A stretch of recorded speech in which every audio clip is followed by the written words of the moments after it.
The Arizona podcast is brought to you by Triumph Protective Coatings. They specialize in concrete polish, epoxy flooring systems, micro top floors and walls, and self-leveling underlays. They service all of California, and they are an awesome company. They speak Spanish, and they do amazing work. Check them out at Triumph_coatings on Instagram. And if you use the promo code ArrowsUp, you get 10% off. So check them out. Special episode of the Arrows Up podcast, because you get an extra one. Because why not? Gehrig is here. David is here. It's David's birthday today, so shout out to David. Send him a text this weekend or on Instagram. Just show my guy some love. And his Instagram handle, so that you can reach out to our boy, is DILLA_bass or bass, Dilla Bass. And that's on Instagram, on X. So do that. Happy birthday to David. We recorded this pod Thursday. And so this is we did the pod on the Kendrick Lamar diss track on JCole and primarily Drake. And we waited for the response. JCole responded, and we couldn't record on Sunday. It was my fault. And I'm glad we couldn't record, because then JCole ended up apologizing. So that's what we get into. Gehrig's a little pressed because that's his boy. And but it was a fun one. And the final thought, I think, was an all-timer. One of the best final thoughts we've had on this podcast. So here's a podcast that we have. Look, by the next time I talk to you, the NBA would be entering the last day of the regular season. So I'm set to record the Sunday morning pod with Harry. So I'll do that, and I'm going to hold it. Typically I'll release it, but I'm going to hold it. And then whatever the matchups are, at the end of Sunday, I'll do a little intro with the NBA stuff there. So,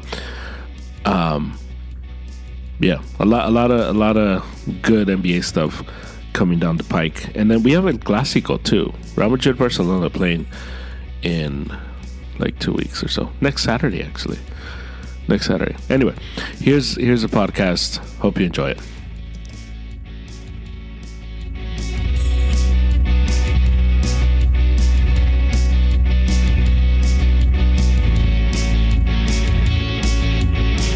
I'm making coffee. I want to make sure that I have enough energy for any takes that come your way.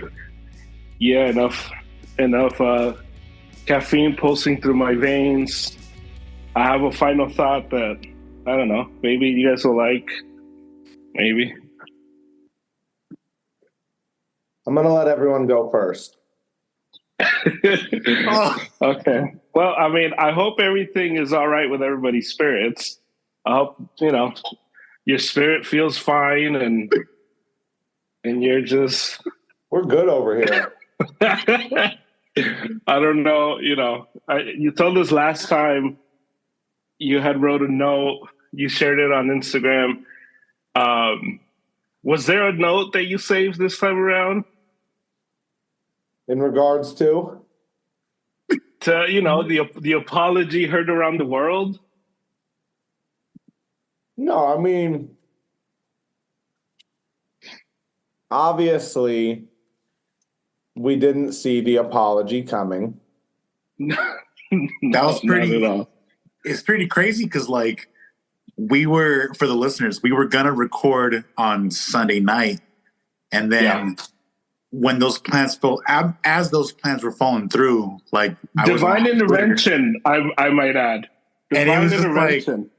They're like, The "Oh, Lord J. had Cole good said plans." something," and I was like, what are people talking about? What did he say?" And then I saw the clip, and I was like, "Oh, okay." Like, so at his festival, right? That's at the festival that he hosts. Yeah. So I guess let's set the table. So when was it? Like 2 weeks ago or so? Yes. Right. 2 weeks ago, Drake. No, not Drake. Kendrick Lamar, in a song comes out and he disses Drake very, very clearly. And then he disses J. Cole clearly enough for anyone and everyone who likes the art form and who likes J. Cole to say, you got to respond to this guy. You have to say something. And Drake kind of was like, nah, not going to do it. Not for me. Bigger than this. We all thought it was coming. We all knew that was his reaction. That's what his reaction was going to be. And then J. Cole comes out and he releases his response. 7-minute drill. A whole album too, just a... Right. And so he goes at him and it was a pretty good response, I must say. Gehrig, right? You liked it? You thought it was... He came out of his albums. Keep painting your picture. I'll give my in-depth thoughts. But keep going. He came at him, said, your first album was top notch. Yeah. The second one was, sucked, but people gassed it up. And the last one was pretty much a sleeper. You can't be in this debate because you come around every so often, so you can't be at our level. You don't have, big enough arms to fight with me, to fight with God, he says. And it was like, okay, this is the response. This is what we wanted. We got some beef. Kendrick, what are you going to say? What you got for us, Kendrick? And before we could just enjoy the pool that we were in, J. Cole, it's surprising. I don't know if I've ever seen this in rap. Comes out and he's at his festival and he's just like, do you guys love Kendrick Lamar? And everybody's like, yeah, so do I. And it's like, wait, what? And then he just apologizes that it was lame and it didn't sit right in his spirit. It didn't sit right with him. Yeah. But he was going to take it down and blah, blah, blah. And it was like, wah, wah, wah. And that's where we're at. So, how does that happen? How do you, I don't even, how does that happen? Do you, who wants to go? Go ahead. Okay. Okay. I'm gonna be patient. Okay. And it's funny because, so I heard someone compare these rappers to NBA players, and I thought the analogies were interesting, and I was like, oh, okay. Because, you guys know me, I'm not a big basketball guy. I know the names, right? I know, bigger players for certain teams, and this happened before the apology, but I saw a clip of Joe Budden on his podcast with his little buddies, and they were discussing 7-minute drill, right? And some of them liked it, some of them didn't. Some of them, they were analyzing, dissecting, and whatnot. But then one of them was they're like, I don't know if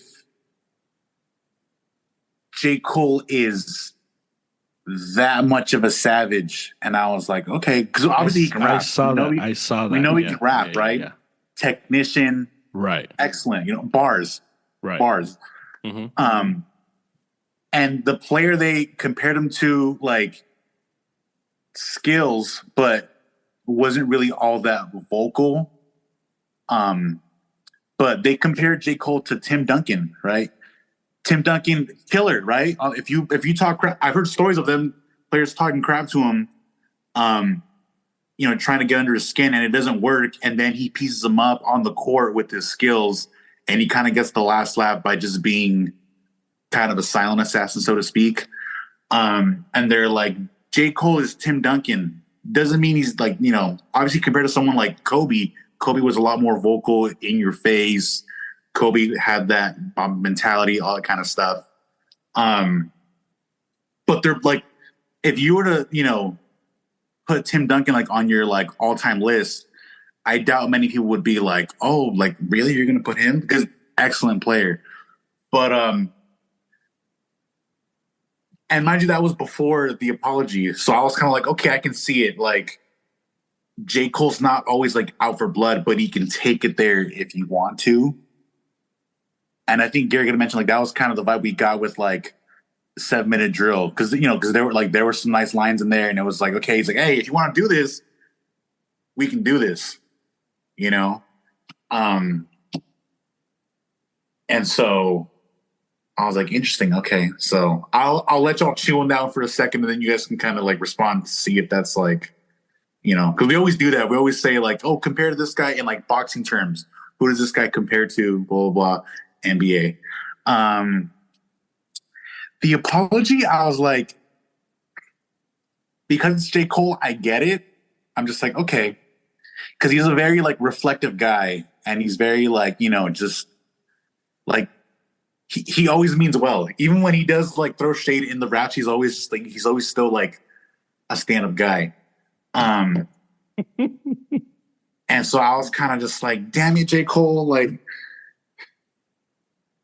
I didn't want this. I was waiting for like Kendrick response, and then you would respond again, and then it would ask. I was ready for a whole beef.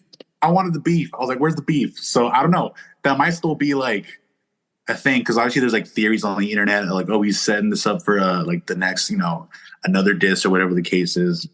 But yeah, I was kind of disappointed. I was kind of like, man, I wanted like the other day, German and I recorded it, and we were talking about like rivalries, like Brady and Manning, Ronaldo and Messi, all these guys, and I was just like, this could be the next great one that people talk about for years to come. And I don't know. With this, I'm kind of like, I don't know. Unless they're playing us, I don't know. Because I'm also seeing videos surface of them like hanging out when they first met, and they were like very buddy. So I don't know. At the same time, too, there was a lot of stuff on Twitter where people were like,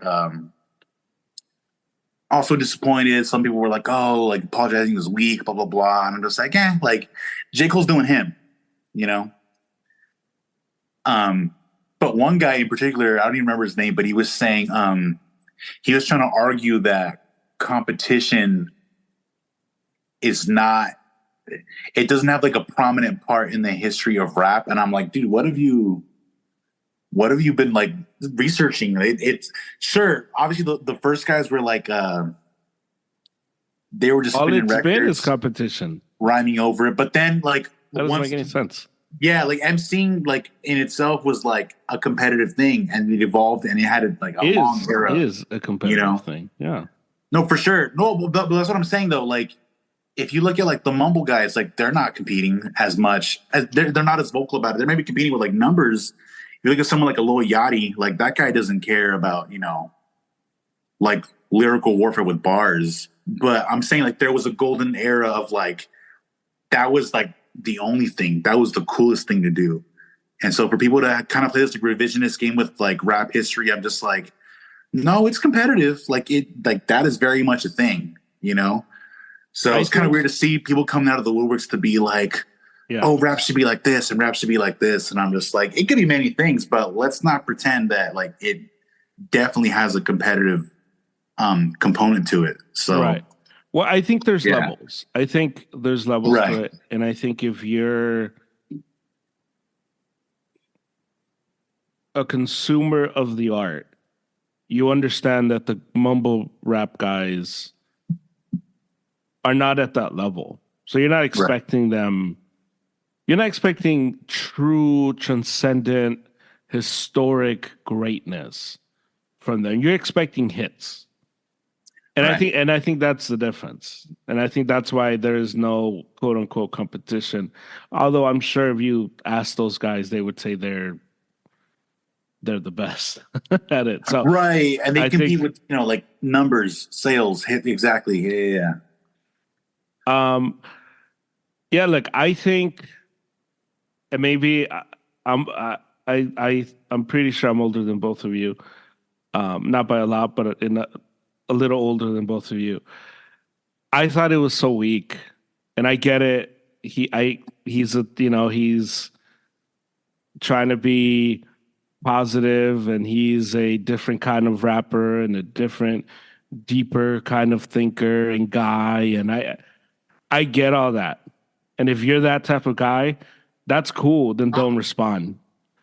But you can't make a diss track. You cannot go at it the way you went at it, and then be like, no, like, I'm sorry, that didn't sit well. Because I would have rather, like, in all this, the biggest winner is Drake. The biggest winner to me is Drake here, because Drake didn't respond, but Drake at least approached it from the standpoint, I don't have to respond. And you're going to think what you think, and I'm going to live my life, and my life is still going to be pretty awesome. And I think what Cole did was as weak of a move as I can remember, just because how do you take that back? How can we take you seriously as a guy if the first sign of not trouble, but someone comes at you, or pushback? I don't know. You apologize. Yeah, had he not said anything, had he been like, you know what, I'm not on that, like Kendrick, like, all love to him, love him, I wish him nothing but success, he's my brother, whatever, it would have been like, cool. JCole ain't about that. JCole doesn't do that, and you respect that in its own way, and we would have wanted it, but it would have been like, you know what, I respect that. He's staying true to himself. But for you to like come out and get everybody hyped, and we're all like, "Oh my God, he actually responded and he came at him," and then to be like, "No, it didn't sit right. Oh, I don't know. Like I'm gonna remove it because it isn't right," and blah blah blah. I'm like, I don't know, man. Like that's pretty weak. But Gehrig, what do you think? Let us know. All right. How are we wrong? Let's start here. Okay. So if JCole is Tim Duncan, then I'm the world's biggest Spurs fan. You know what I mean? So we have to take into consideration my bias that goes into this. I don't think he's Tim Duncan, by the way, but that's different. That's neither here nor there. Okay, yeah. All right. I think there's a little bit of revisionist history going on in terms of like he could have just not said anything.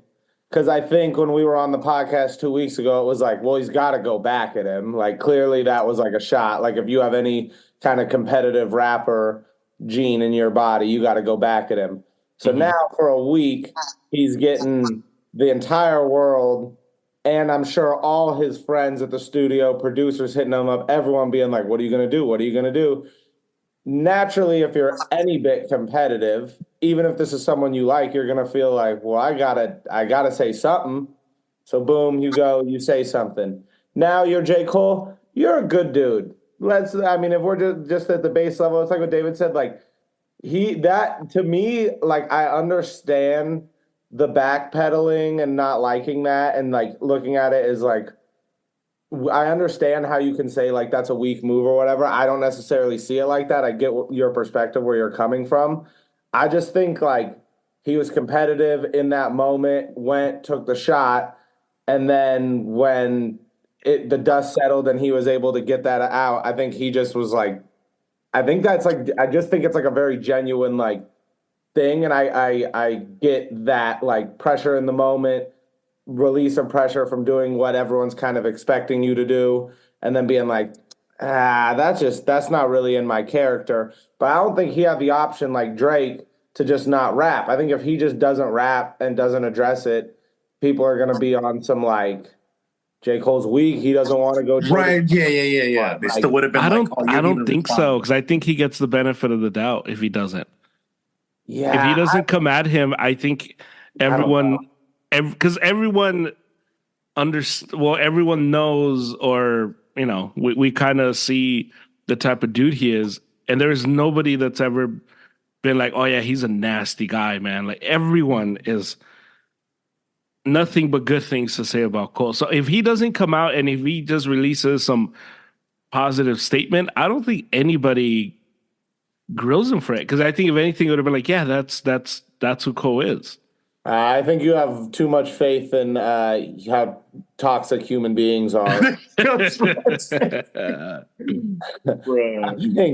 I think because look at how we're reacting now that he apologized. Literally, he apologized. A thing in any other human capacity we reward and we say is a good thing to be able to do something, self-reflect, and then go. I was a bigger man. But in this one, but literally because it's like this competitive thing, and we're all at this point where we're like, we want beef, which is great and awesome, and I'm with it. I want the beef too, but it is like toxic in its nature. Beef is like a toxic thing in nature, just from like you're trying to insult the other person and belittle them. So, and we're all rooting for that, and it's like.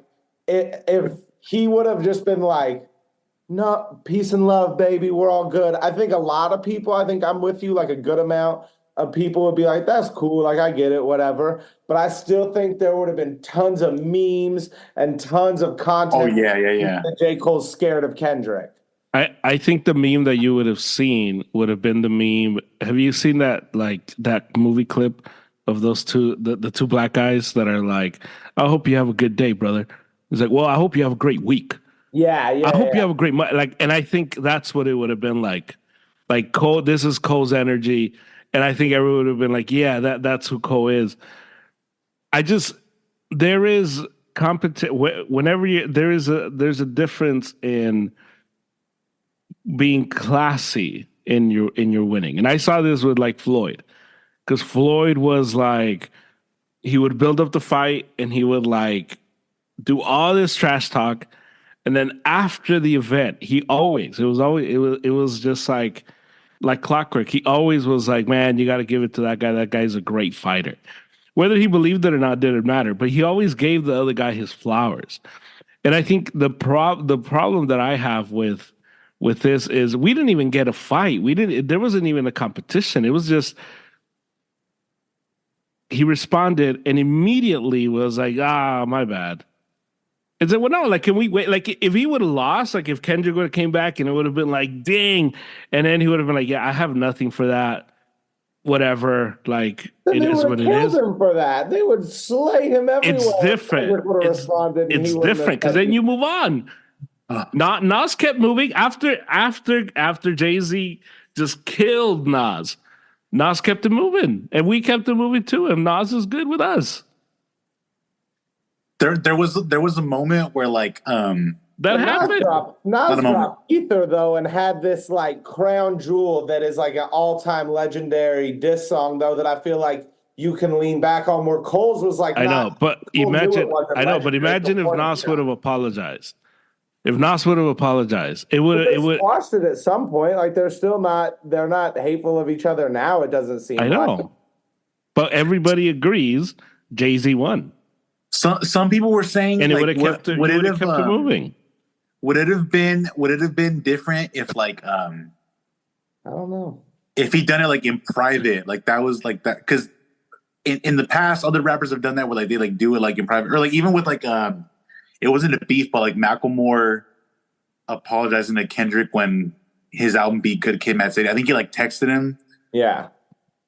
Yeah. I wouldn't have done that either. For you, did it make it worse that it was like a thing at like on the mic in front of like fans? Would that have made a difference?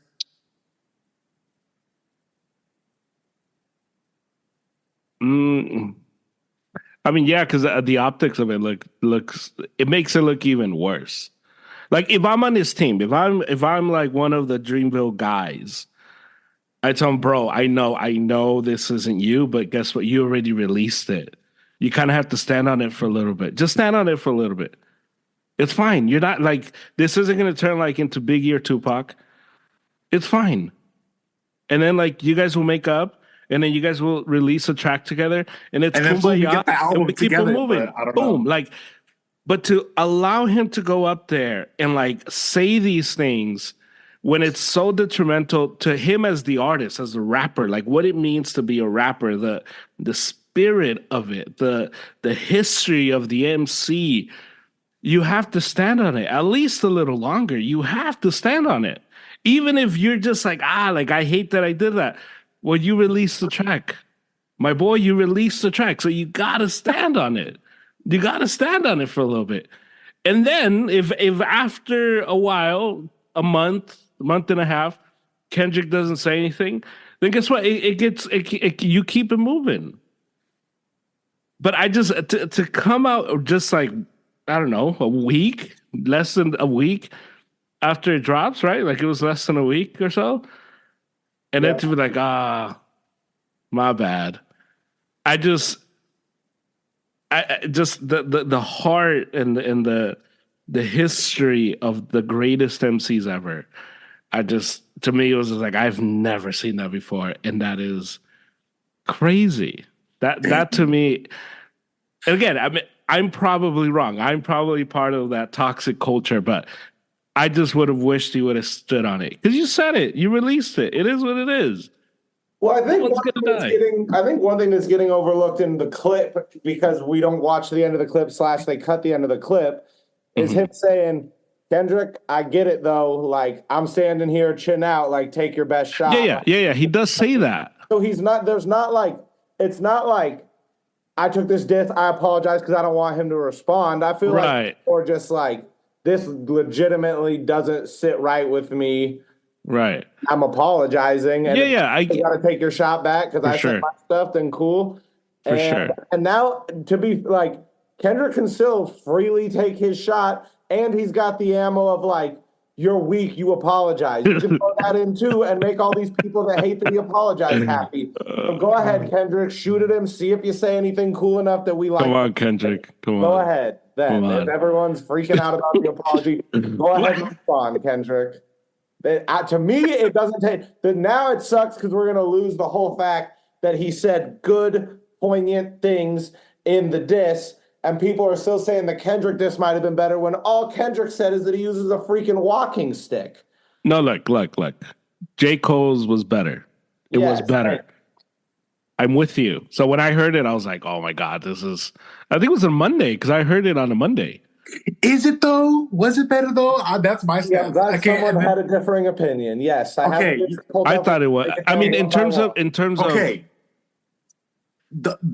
only thing where I was like, not the only thing, but the one thing I can think of off the top of my head where I'm just like, he's got you there, bud, is the amounts of inactivity between projects. Yeah. That I'm just like, oh, dude, like for sure, that's like a blaring, like just because you get the same kind of vibe from someone like Frank Ocean just trolling between projects, and it's like, dude, can we just get the music out? Like, come on, you know. The one where I'm just like, the one where I thought I'm like, Cole, you're lying. You know that's not true. You know you like that album. Is the one about like To Pimp a Butterfly. I'm assuming that's the one he was talking about. Where I'm just like, dude, you know you like that album. So that one I was just like, and then I also saw things where it was like he could have been talking about the someone Katie was telling me like, oh, the snares of like, what if he was talking about this album instead versus like, because some of them are they're not like full albums. Like Untitled Unmastered is not, you know, it's like a mixtape of whatever was left over from To Pimp a Butterfly.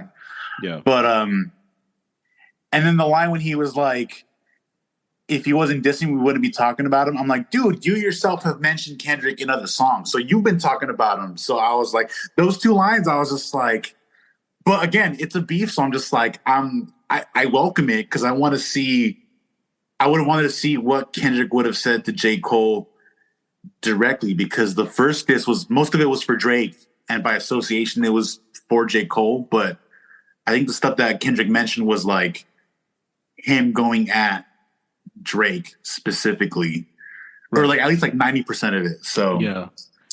But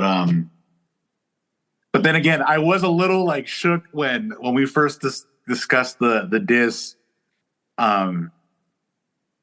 Dude, Gehrig, I didn't know that you were like that J. Cole was your guy. So when you said that, I was kind of like, dang, Kendrick's kind of like my guy. So we're kind of on opposite ends. That's how me and Tommy are right now, bro. Yeah. We've been arguing about it, and Tommy's like, this is like the first thing we really have ever disagreed on. I'm like, he just loves Kendrick. Like, he's a diehard. Right. It's like, who really got him into hip hop? Like, yeah. you know, that's just and it made me feel some type of way, because like when we do shows live, you and I've incorporated some Kendrick.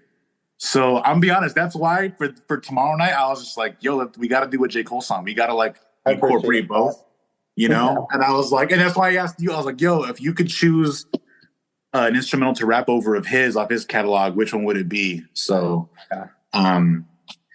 yeah. But High for Hours. When we were playing it at rehearsal, and you were like, "This sounds good," I was like, yes, like, dude. Awesome. But yeah. Yeah. I wanted more. I was waiting for more, like the back and forth with the beat. I was just like, yeah. I think I get what you're saying about it being like, Cole, you like that album, so like dissing that album, that line doesn't land. But to me, the whole thing with like a diss is like, it's not really about if it's like necessarily true in the artist's mind. It's about like, how can you shift public perception? Right. And what that line does is it gives all these people that felt like they were sort of like almost shamed into having to Pimp a Butterfly, because it's like, you got to like this. It's so like musical, and there's all these jazz components, and there's a real message and all this stuff, that it's like, if you don't like it, like, you're not down with like the right, you're not down with the right causes. You're not really like, you're not seeing the vision. You don't see the music. You don't get it. Right. Like, so when Cole, who's this rapper of huge stature, says that on a song, it then gives all these fans. Yeah, it validates really it. Yeah. liked it, that right. Validation. That's the way that's another thing for me, and that was like perfect, I thought.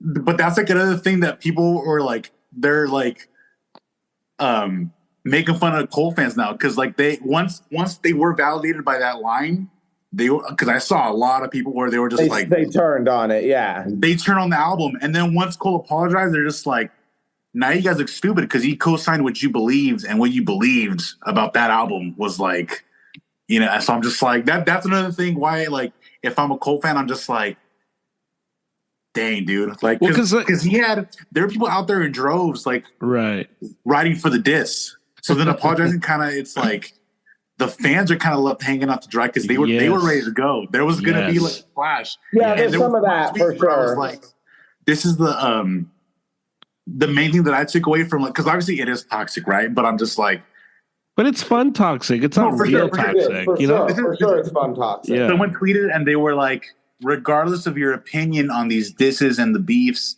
like they're like, we're talking about hip hop again in this kind of way, and they're like, that's beautiful. That in itself is beautiful. And I was like, yeah, that's why I was so eager for the responses, where I'm just like, if they're warning shots, I want to see like the hooks. I want to see like that overhand right. I want to see, you know. And so, but I don't know. I'm praying like that Cole is just like messing around and he's not really apologizing, and then boom, like a diss later.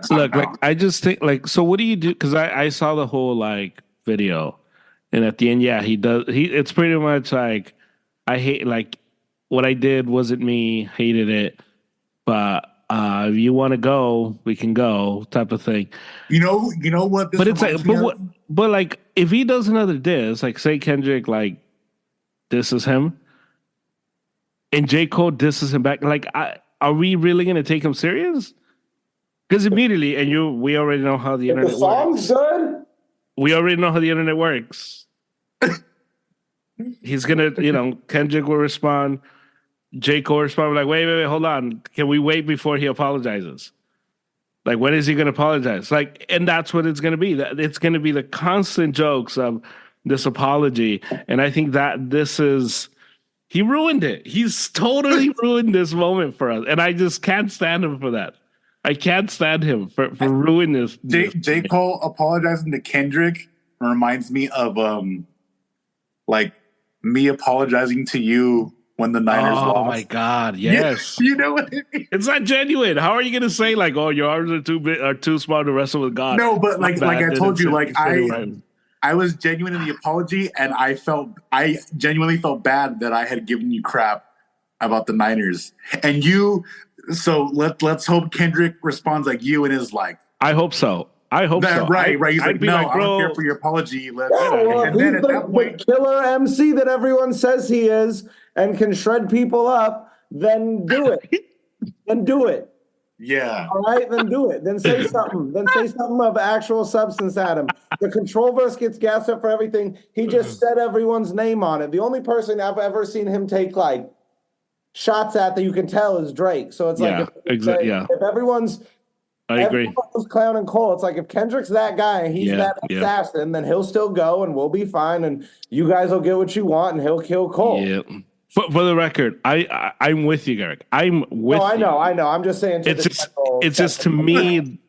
It's just like you don't like just stand on it for a little bit. Like that's my entire thing. Like if he would have waited 3 more weeks before doing this, it would have gone over a lot better, honestly. Exactly. Yeah. But how you can't release it and then in the same week.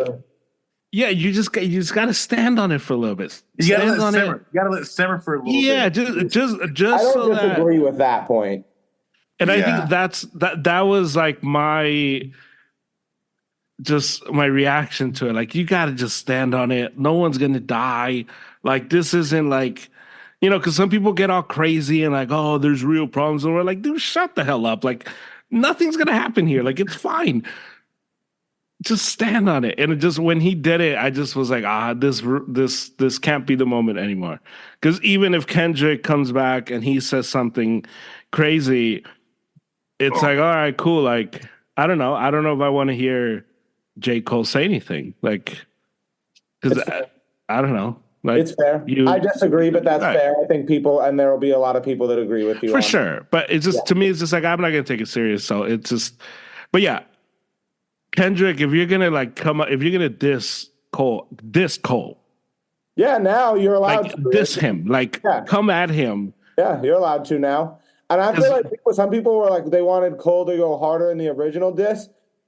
Apology aside, I feel like Cole went the appropriate amount of how hard you're supposed to go for what the shot that originated it was. Yes. Kendrick didn't say anything crazy. He didn't say anything about your family. Right. Didn't say anything. He said, F the big 3. It's just me. You know what I mean? It was nothing. Right. Nothing crazy. So it's like Cole's approach, I felt like, was the right one, which was then the setup to letting Kendrick go crazy. And it's like, all right, now we can. And then Cole will go crazy. And then it's like, that was kind of the setup we all felt like was coming. Right. Yeah. The apology obviously throws a wrench in that. Maybe. Hopefully Kendrick still goes and we start going. And the thing is, I get what you're saying of like, you won't take Cole seriously. I think the thing that allows that to maybe go away is the fact that he's still a super good rapper. And I think if he drops a super good diss song, you might just feel differently in the moment. I think in the moment we're all living in right now, it feels terrible and weak and whatever. And like, when will he apologize again? But if Kendrick goes crazy and gets disrespectful, and then Cole comes back and is like, "Oh, okay, we want to go there." Then I'll grab the popcorn. I'll be like MJ, like watching Thriller, like I mean, if we want this to keep going, then that's what we got to root for that. Then I think that's where we're all at, is like just fans of the overall, like Kendrick hip hop and stuff. Just get crazy. Still go, yeah. Because I think at this point to diss Drake, I think is almost like a waste of time. Yeah, that's not even the same. He's not going to come at you. Said, like Drake will be fine. Drake's like, I'm doing my shows. Exactly, and that's why when we said the thing about that Cole could not respond and just say, "Oh, whatever," it's like I do just feel like he's classified in a different air than Drake. It's like Drake in that was almost like, I'm a pop star. I don't even need to do that. Yeah. I don't want to. If you didn't really You don't really even insult me. You took a couple little weak shots. I don't even care. I'm Drake. Right. So much bigger than you. It doesn't matter. Like, for Cole, it's like if you feel disrespected, you're like, but we're on the same level, and I thought we were homies. Like, there's a different, like, level that I think all the fans are like, the way you said we all expected Drake to not respond, we all expected Cole to respond. I think had Cole, what if Cole would have done, and obviously this is all revisionist history, obviously, but what if he would have done like, kind of like that, did he diss me though?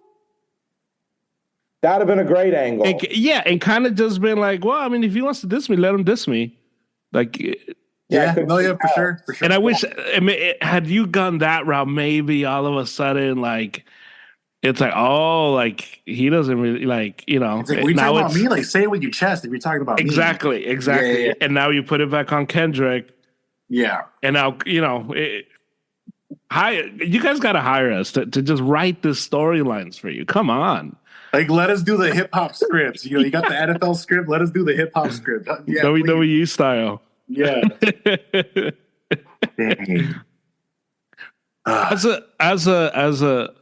As an MC yourself, Gehrig, how like you put do you put yourself in these shoes of like, what would I do? What would I have done? I mean, yeah, you think about it, but I'm so far from like the idea of being able to have like the public perception affect what the decision making would be, because I think that's a huge part of it. Right. Even if you're not on the internet like that, just what the world is saying is your homies are on the internet and they're seeing it and they're talking to you and they're done. Someone in your cousin sent you a picture of a meme and whatever. So it's like, I do feel like that plays a huge role into it that I can't relate to at all. But you obviously like look at it just from the competitive aspect of like I'm sitting here going, oh, well, if so-and-so from the coast said this and this about me on a track similar to that, then yeah, I might have to say something, but like, you know what I mean? Like I might have something I would like to say back on something. And good. I'm glad you brought that up because I was going to ask like, okay, I guess I know Germ's all familiar, but like there's a storyline in DC Comics where Batman neutralizes like the Justice League and he has contingency plans for each member of the league, right? Superman, Flash, whatever. Gehrig, not to put you on the spot, but you know, given your peers, whoever locally, do you have like in the armory? I know it. No, I don't know. No. I'm over here trying to get Gehrig thrown into beefs. Like I'm over here like. No, I would. That would. Gehrig smelled that question from a mile away. Yeah. And he's like, you know what? You got to put that away. Put that away, please. That's awesome. He's like, the receipts. I got the receipts. I'm like, do you have the receipts? And he's like, shh. No, I. That would be something where like I'm too friendly, like in nature, to like go seeking it, but I'm also super competitive, so would super welcome it. That's like how I look at it. So it would more be like, I don't know anyone that has a problem with me or has any reason to. Right. Everyone that is somewhere where it would be worth competing with them has really just been cool and shown relative love at this point. Or doesn't know me, so either way, it's like that. There's not really like basis that there would be to beef.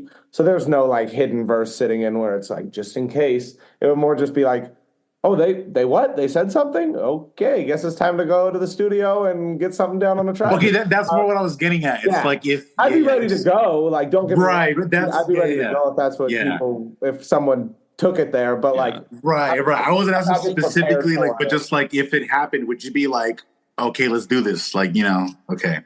Nice. Oh, yeah. I mean, I think that's one of the few skill sets that I would be pretty good at because I write well. So I think that would be something. Yeah. For sure. Nice. So has anybody ever dissed you? No, not that I've ever been able to pick up on it. No. Nice. Dang. I'm telling you, it's all friendly. It's all love over here. Yeah. For sure. I'm saying for sure, as in the back of my mind, I'm just like, yeah, that for sure. I have to plant some plant some seeds in it. No, imagine just like David's gonna meet all the other rappers in town and tell them I got problems with them and I'll stuff. be like, hey, you just have to start introducing him as like the best guy in town. Just like, you just constantly just have to like, and then people are gonna be like, wait, hold on. Yeah.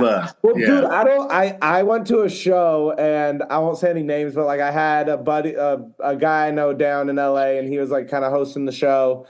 And like the minute I was out on the sidewalk with my girl waiting to get in the show, when he saw me, he just went into this whole like, yo, that's Gehrig Niffen. That's like the dopest rapper. Like, y'all in for a treat tonight. Meanwhile, all the other like rappers are all standing out in front of this thing.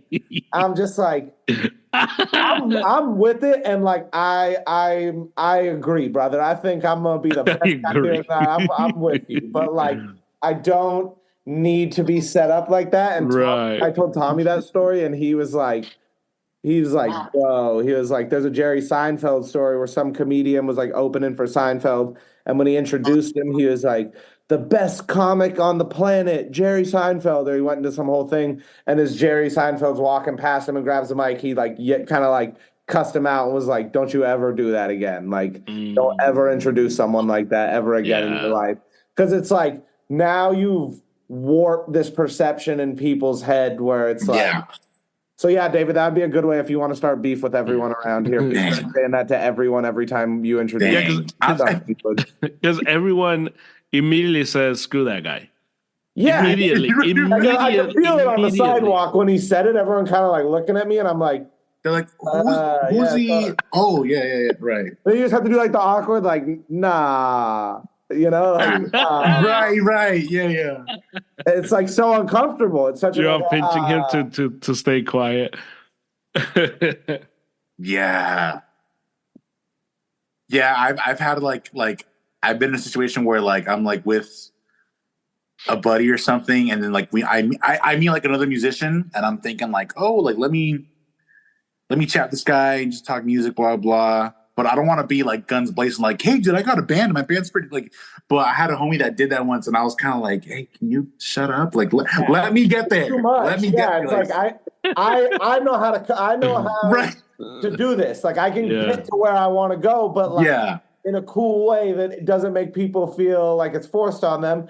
Give me a couple minutes here, dude. We don't gotta force this right now. Yeah, let me show him that I'm a cool guy. Yeah. And I know he does music. I know I do music. Yeah. I'll get there. Like, let's. Yeah, and then like a week later, like I'll like follow him on the gram or something, and then he'll see like in my bio, it's like, oh, this guy's got a band. Okay, cool. Blah blah. It makes sense, Instead of me being like, hey, dude, check out my, just like listen to my music. But you know what though, that's also love, and that's cool too. For sure. And I think, it is. Yeah, and I think that's the like. Kind of the other side of the coin there. But yeah, like you want Gehrig to start beef, just top dog here. Or not, well, I guess not the top David's dog. Like, we didn't get the Cole Kendrick beef I wanted, so I'm starting it locally. Right. I was like, all right, like oh man. I definitely like in smaller circles, I'll be like, people will mention other like rappers, local guys too, and I'm just like, okay, I'm like, that's cool, And I have you in my back pocket. I'm just like, I know a guy though, so I'm just gonna let you like, like you enjoy your guy, but you enjoy your guy. But you haven't met Gehrig. You haven't met Gehrig yet, so I'm gonna let that one slide since you don't know. So funny. I'm on that. I'm out here, so. I need that type of endorsement. I appreciate that. I definitely don't do that for myself super often. So it's nice when people are like willing to be like, no. The delivery is important too, because I've also like been around like contemporaries, friends of mine, and you can tell when they're genuinely like, oh, hey, like, have you heard David play? Like, David's a pretty good, like, and I'm just kind of like, oh, thanks, man. Like, I actually, but when it's kind of like that dude out on the street, oh, you guys, it's like, that's like, there's a way, it's not screaming it in front of a crowd. There's a way to be like, yo, this dude's nice, like, on a cool. You should check him out if you get a chance. Interpersonal level. Yeah. Oh, man. Dang. Cool. I'm not gonna lie. I think that went better than I thought it was, given our stances, because I was a little worried when during when you were like, I thought it was weak. I was just like, oh no. I was like, Gehrig's right here, like that's his boy. And then I was like, oh, like I kept my cool. I stayed even keeled today. Look. Nice. The goal is to become friends. So I mean, if Gehrig's gonna become my guy, like we kind of just have to a little jab every now. Yeah. We gotta get to the fight. I like debate. I like arguing, especially with the homies, because then you're not actually upsetting anyone too bad. So. Exactly. Yeah. Perfect. Me and Tommy were getting after it the other day. Anyone that's a big Kendrick guy, I'm like, I'm good to go. We can discuss. Good. Oh man. Do you guys have any final thought at all? Final thought. Is Luka Doncic the MVP over Jokic? No, he's not. All right. Just tossing it out there. But Luka has been... Dang. He's second, yeah. You'd have to put him second behind Jokic, right? 1,000%. Yeah. But he's currently averaging 33.9, so we're going to round 30. He's 34 a game. Yeah, he's been ridiculous. 49% shooting. Yeah. 38% from three, 9.2 I get you. 9.8 assists, 1.4 steals. I get you. Half block a game. How you feel about JCole is how I feel about Luka. So I feel you. Yeah, but I'm with you. I think you got it. Jokic's season's so close, and I think Jokic went into the season with an edge because coming off the championship, it validated the two MVPs before. Yeah. Now he's in this light where it's like, oh, well, if he has another great season, he can win the MVP again. Yeah. He's not off limits now. Right. Luka comes in almost at a deficit because it's like they didn't even make the playoffs last year. And the whole him and Kyrie experiment seemed bad. Yeah. But 34, 9, and 9. I know, yeah. 34, 9, and 10 is... He's been incredible, and I think they should be the dark horse to come out of the West. Like, they are... They're the one that could get Denver, and I think we kind of talked about it a little bit, but it's like Luka's the one guy I feel like in the league right now that it's like he could go into a series with Jokic, and Jokic could be Jokic, and it's like, yeah, but Luka kind of was just like Jokic was 28, 15, 12, and Luka was 48 and 9 the whole series, and Luka just hit more shots when it mattered. However, that's the only guy in the West that I feel like could do that. Right. And then it's like maybe Giannis or Embiid over a 7 series out of the East would be like big and dominant enough and just too athletic for Jokic that they could maybe do something. But outside of that, it's like, I mean, I don't think, Tatum, we've talked Tatum and him up one-on-one in a series. It's like, no. Yeah. Phoenix, I don't, Booker, KD at this point, no. The Lakers, it's no. Luka. It's Luka. That's it. Yeah. Yeah, I think that, because the other interesting wrinkle to look at is Giannis went down 2 days ago, Tuesday, I think, when they played the Celtics. And he went down and he was grabbing his calf. And so one thing to look for, because I think the Celtics, it's setting up for the Celtics to have like a cakewalk to the finals.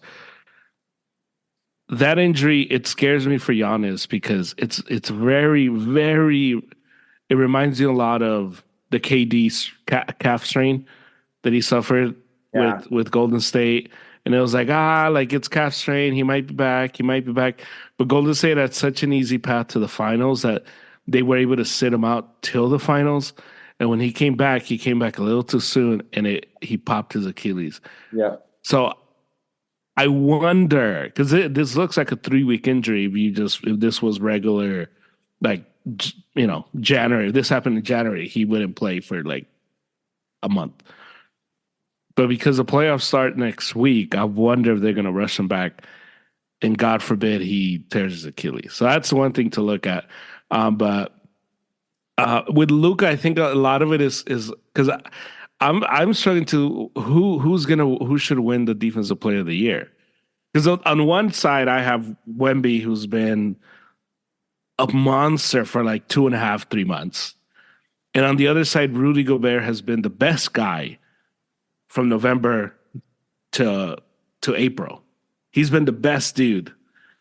And it's like, do we reward totality or do we reward just like high level, time periods of 3 months? And that's the award that's going to be so interesting to see who gets that one. Although I think it should be Rudy. I think we should reward the totality of the season. But I think he'll get it because they know Wemby's about to rattle off 5 or 6 straight. Yeah. One more for Rudy and then everybody. Yeah, and then it wraps here for a little while. We might be on a decade-long hiatus from anyone else getting the defensive player of the year. But I mean, it's tough because it's like the Wemby counting numbers. Like, I get what you're saying, like the totality, but also the totality is Wemby's counting numbers this year are better than Rudy's for the last 2 years. Like, it's insane. Like, I see both sides of the Wemby argument because it's like he's had a bunch of 9 and 10 block games. It's like the defensive potential and peak is so crazy, and when he's locked in at his best, there's nobody more impactful on defense in the league now as a rookie. There's just not. He changes more shots. He stops 3-on-1 breaks if he's the guy trailing. Like, it's just insane. Yeah. But I think also Embiid had a 70-point game on him. And didn't Giannis have a 60? Or like there's been a couple of the stars have really like lit him up, where I think that then makes it like a little tougher. I just think he's probably not going to get it this year because I think they don't give it to a rookie. I would love to see him get it. I wouldn't be upset if he won it at all. I think deserving. I think if you have that many 9 block games, 10 block games, 5 block game, all that, it's like you might just be the defensive player of the year, even if a guy has 70 on you in the season and the team's overall defense is bad. Like, there's no wrong answer. No, but it's one of those two, right? Yeah. It's between both of those guys. But if someone, because I have a friend who's he diehard Spurs guy, and he's just like on me, like, how dare you? Like, how would you give it to Rudy? And he sends me all the stats. I'm like, I get it, but from start to finish, he's been the best guy. And you watch the Spurs are like a turntable, like the turn. What do they call those? On the style. They're just one of those, and you're just like, I don't know, but I get it. My only thing, I'm not a big Rudy Gobert guy because it's like, here's what's going to happen in the playoffs. Minnesota is going to be the 2 seed. Minnesota's going to be the 2 seed. Yeah. He's going to win the defensive player of the year. And he's going to be unplayable. He's going to run 5 guards. Yeah. And he can come out to the perimeter, and they're going to score 1,000,000 points. And Rudy won't be able to make him pay on the other end because he doesn't have a go-to offensive game, so he can't punish any of the little guys. Yeah. And over the course of a 7-game series, they'll lose to whoever the 7 seed is or whatever.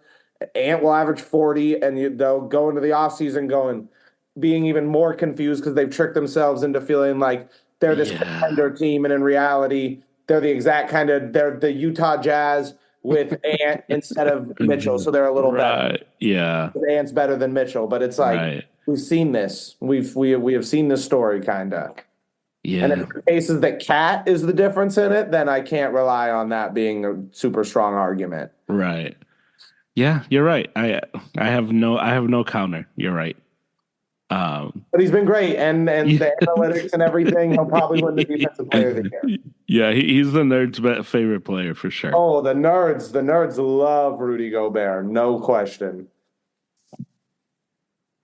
David, what do you got for us? I just saw a text from our beloved Spurs Wemby fanatic about birria de res not being birria, and I'm like, just stop playing with us. Just let us be. Let us enjoy the food. Birria de res it's also birria, so just let it go. That's it. That's your final thought. Yeah. Strong. That's a strong final thought. My final thought. I saw this on Twitter or X. This is the last time Well, I'm not going to say that. Might be the last time I do this. I saw a video of Tom Brady, and he was like getting his haircut or whatever. And the guy's like, would you come back? Somebody called you. Would you come back? And of course, Tom Brady was like, well, they called me. I'm always in shape. I'm always throwing. If they called me, I'd be interested. I need the 49ers to reach out to him. I can't believe you. I need the 49ers. I knew it. I knew it. Oh. I need John Lynch. I need Kyle Shanahan. Crazy. I need them to just make the call. I just need them. What's Purdy gonna do? Look, you tell Purdy, look, Brock, look. This is you're crazy. young. He's already said this. Yeah. Go ahead. And you tell Brock Purdy, look, dude, you're gonna be our guy. We're gonna pay you a bunch of money next offseason, but we're gonna bring in Tom Brady. Just learn from him. Just learn. 1 year. Look, in 2 seasons, you got to the NFC Championship game and the Super Bowl. Learning a year under Tom Brady will do nothing but help you. What more? Not that he can't learn more, but dude, no. Look. This is. You're not getting This is. Yeah, dude, the NFC Championship game year before got hurt and then took him to the Super Bowl overtime. He's been as close as anyone other than the. I understand you. I get you. Look, this is the last year this 49er roster is going to be this roster, because after this season, it becomes a different roster because it's just not sustainable financially. Yeah. This is the last season. The Niners are going to be loaded. Bring in Tom Brady. Let's finish it off. And it's washed, and you go 7-9, and Purdy sits on the bench. No. Devastated. Come on, with this roster, what are you talking about? With this roster, if he gets hurt, guess what? Brock Purdy comes off the bench, and we're fine. I just need that. Look. So there's I need this team to win a Super Bowl. 1, 2. We know you do. America needs the 49ers. I don't know if America does. I don't know if America needs it, but I think you need it. Let me live in this delusional world. German soul has been. Yeah. My wife needs me to see the Niners win the Super Bowl. That is. She might need it more than you probably.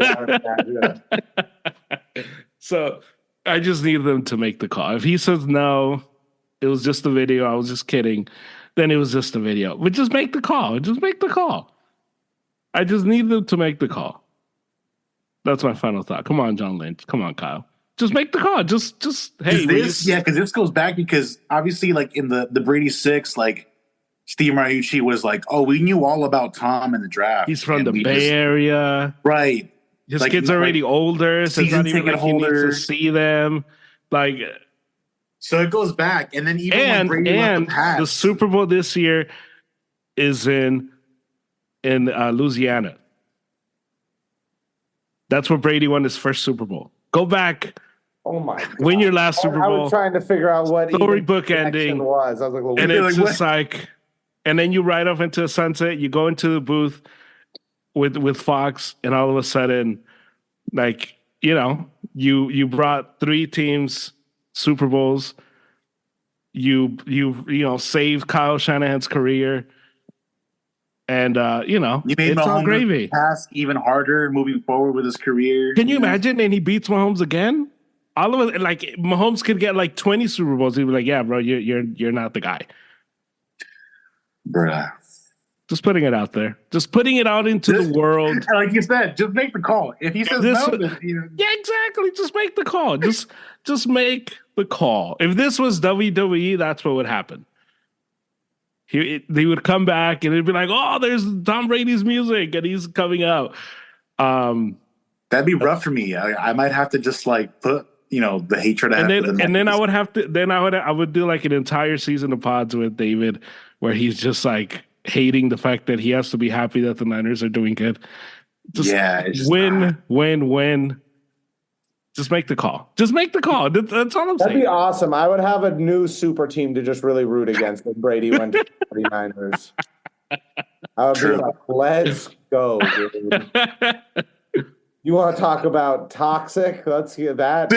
I've loved Tom Brady my whole life. people thought I was like a Patriots fan because the Niners like sucked for a long time. And I just was like, oh, who you rooting for the playoffs? Oh, I just want Brady to win. So to the point where I had a friend one time. He went to Boston, and he brought me back Patriot socks, and I was just like, oh, cool. Like, you're like, why though? Like what? Like, yeah, I was just like, that's cool. And a few weeks later, he was just like, hey, like, have you like how'd you like the socks? I'm like, I mean, I never wore them. Like, why not? I'm like, I don't like the Patriots. He's like, what? Like, I like the Niners. He's like, wait, and then it clicked with him. He's like, that's why you watch them.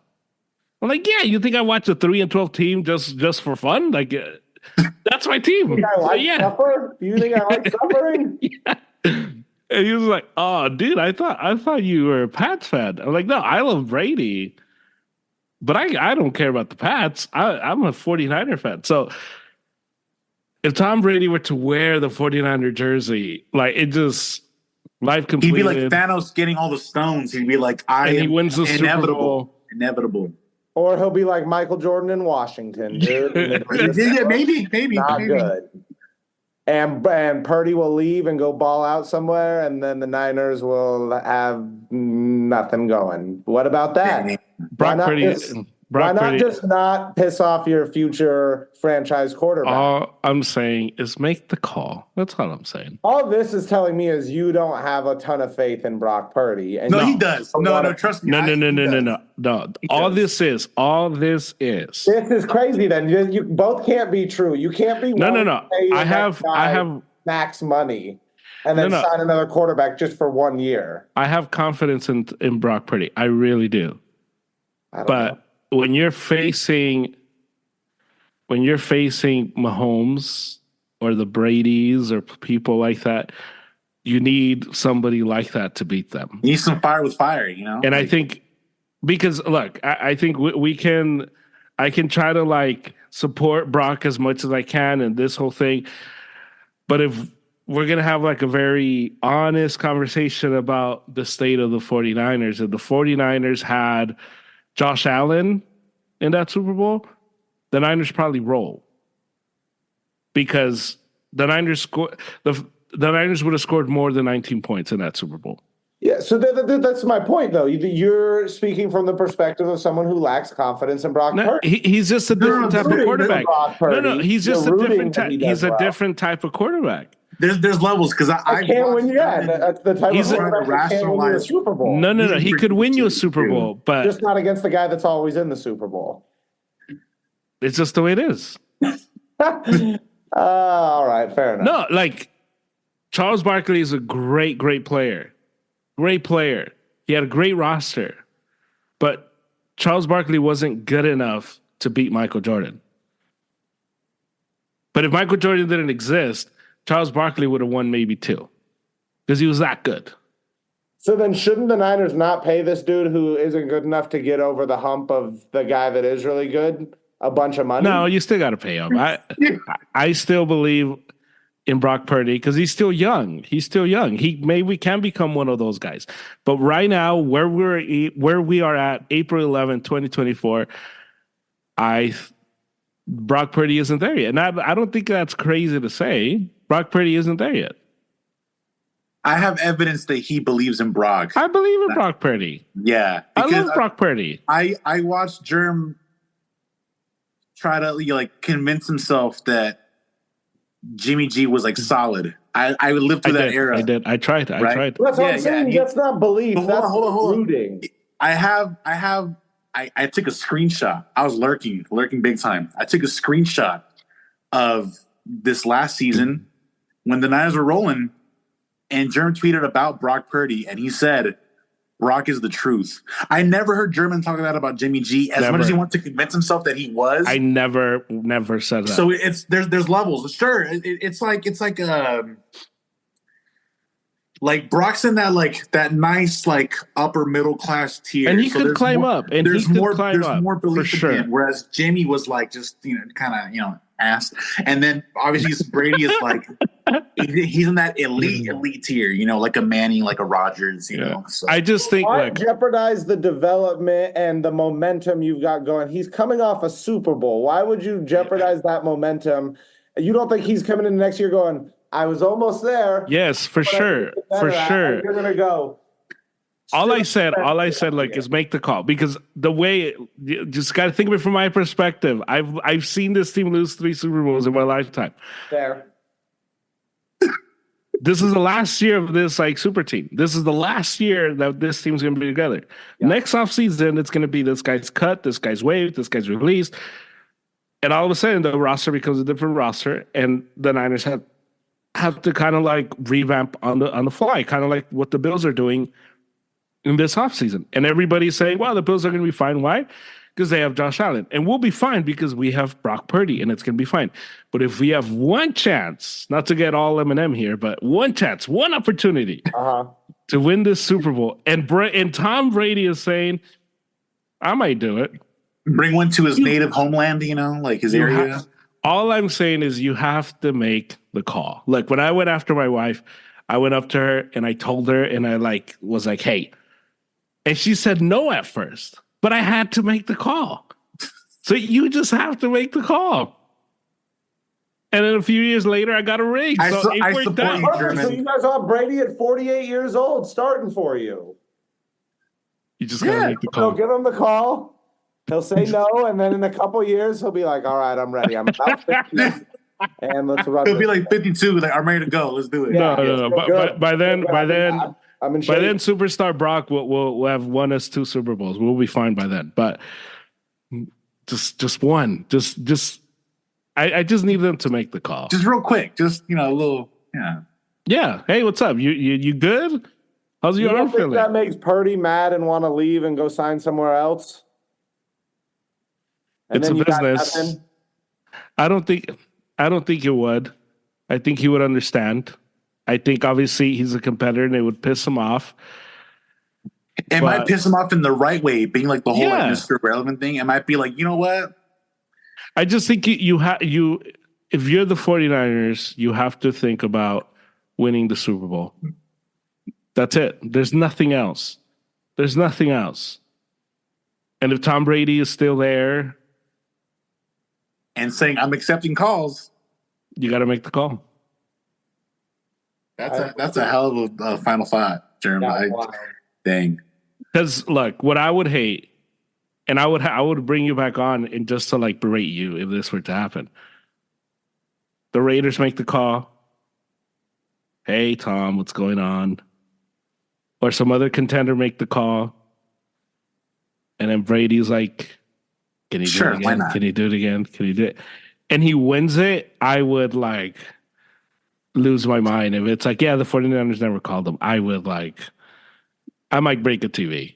That's what I'm saying. Did the Niners call at all when he left the They Pats? did. They called them last off. They called them last off season. Okay. So I just think to make the call. If he says no, and we roll in with superstar Brock. We're fine. We're good. I have a Brock. I wear a Brock Purdy shirt jersey. I never bought a Jimmy Garoppolo one. So I believe in my guy Brock Purdy. He's like, but I also believe in Brady. So that's But I believe Tom Brady because he's won 7 Super Bowls. That's those don't have to be exclusive. Yeah, no, I hear you. Like I said, I support you, Jeremy. I've learned my lesson trying to give you crap about the Niners. So I'm, Look, all I know is I thought I wasn't going to get excited for football, and it's April 11th, and I'm like, let's go. Yeah, I knew you were full of crap. Super Bowl hangover has worn off. Let's go. Yeah, I'm ready. Because he would say this. He would say, I'm not even excited, blah, blah. And then a few little signings would happen, and he'd be the first one to bring them up in the group chat. I mean, obviously, I knew I was full of crap. It was just my pain. It was just hurt. Yeah, dude, we had to let you. Yeah. It's like the guy that gets stumped is like, I'm never going to talk to another girl. Girls suck. Yep. Exactly. And then a few weeks happen, and like, you know what? She's pretty. She smells nice. Yeah. She said hi, and all of a sudden, we're like the guy that gets like hammered and he's like, I'm never gonna drink again, and then his homie's like, hey, trying to go hit. Like I'm like Michael. Yeah, that's actually a better comparison. Yeah, I'm like I'll Mike, never drink, and then I'm like Michael Scott. I'm like Michael Scott. I'm ready to be hurt again. Yeah, I'm ready. Let's go. I'm ready. dang. So, but this was fun. I appreciate you guys. We will talk next week on our NBA pod once the playoffs start. So that should be fun. And we'll see. We'll obviously keep monitoring this rap life and this rap stuff. And David, I will see you Saturday. But happy birthday to you. Thank I hope you have a lot of fun tomorrow. Thank you. And Gehrig's always a pleasure. And I will see you next week. Right on. Sure.